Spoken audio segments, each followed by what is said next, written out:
Hi guys, இந்த வீடியோவில் நம்ம எதை பற்றி பேச போகிறோம்னு பார்த்தீங்கன்னா குஜராத் டைட்டன்ஸ் விசஸ் மும்பை இந்தியன்ஸோட IPL 2026ஓட மேட்ச் ப்ரிவியூ தான் இது. மும்பை இந்தியன்ஸ் தொடர்ந்து 4 கன்சிக்யூட்டிவ் லாஸஸோட இந்த மேட்சை சந்திக்க வராங்க.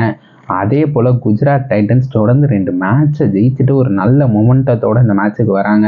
மும்பை இந்தியன்ஸ் கரண்ட்டாக பாயிண்ட்ஸ் டேபிளில் கடைசி இடத்துல இருக்காங்க 2 பாயிண்ட்டோட. அவங்களுக்கு ஏகப்பட்ட பிரச்சனை இருக்குன்னு சொல்லியே ஆகணும். அவங்களோட கேப்டன்சி ஆப்ஷன்ஸ், ஹார்திக் பாண்டியா என்ன பண்ணுறாருன்னு தெரியல. மும்பை ட்ரெஸ்ஸிங் ரூம்லேயே ஒரு பெரிய பிரச்சனை போயிட்டுருக்கு. எல்லோரும் பார்த்துருப்போம், ஜஸ்பிரீத் பும்ரா ஹார்திக் பாண்டியா இடையே எதுவும் நல்லா இல்லை. ஜஸ்பிரீத் பும்ராவோட ஃபார்முமே புவராக இருக்குது. ஸோ இதெல்லாம் வச்சு பார்க்குறப்போ மும்பை இந்தியன்ஸ் கேம்பில் ஒரு ஹை ப்ரெஷர் நிலவுது. ஆல்ரெடி ஹார்திக் பாண்டியா இதிலே சொல்லியிருந்தார் ப்ரெஸ் கான்ஃபரன்ஸ்லேயே, இது மாதிரி மும்பை இந்தியன்ஸ் மேனேஜ்மெண்ட் ஏதாச்சும் முடிவு எடுப்போம் அப்படின்னு சொல்லியிருந்தாரு. ஸோ என்ன முடிவு எடுக்க போகிறாங்க, பிளேயிங் லெவனில் யாராச்சும் பிக் பிளேயர்ஸை ட்ராப் பண்ண போகிறாங்களா அப்படின்லாம் வெயிட் பண்ணி தான் பார்க்கணும். அதே நம்ம குஜராத் டைட்டன்ஸை பொறுத்த வரைக்கும் ஒரு நல்ல ஃபார்மில் வராங்க.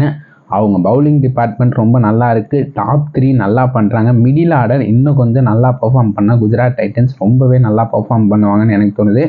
இந்த மேட்சை பொறுத்த வரைக்கும் என்ன நடக்கும் அப்படின்னு கேட்டிங்கன்னா, என்னை பொறுத்த வரைக்கும் மும்பை இந்தியன்ஸுக்கு கீயாக இருக்க போகிறது, என்னை பொறுத்த வரைக்கும் பேட்டிங்கில் யாருன்னு கேட்டிங்கன்னா குவிண்டன் டி காக்.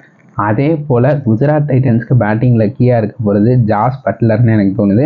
இந்த மேட்ச் வின்னிங் பர்சன்டேஜ் நான் எவ்வளோ கொடுப்பேன்னு கேட்டிங்கன்னா, இந்த மேட்ச் எனக்கு ஏதோ தோணுது மும்பை இந்தியன்ஸ் கம்பேக் கொடுப்பாங்க. அவங்களோட கம்பேக் இங்கே ஸ்டார்ட் ஆகும்னு தோணுது. ஸோ நான் மும்பை இந்தியன்ஸ்க்கு 55, குஜராத் டைட்டன்ஸ்க்கு 45 கொடுக்குறேன். கிரிக்கெட்டிங் ஆங்கிளில் பார்த்தீங்கன்னா குஜராத் டைட்டன்ஸ்க்கு தான் அதிக பர்சன்டேஜ், பட் எனக்கு உள்ளே தோன்றது இதுதான். ஸோ இந்த மேட்சை மும்பை இந்தியன்ஸ் ஜெயிப்பாங்க அப்படின்னு எனக்கு தோணுது.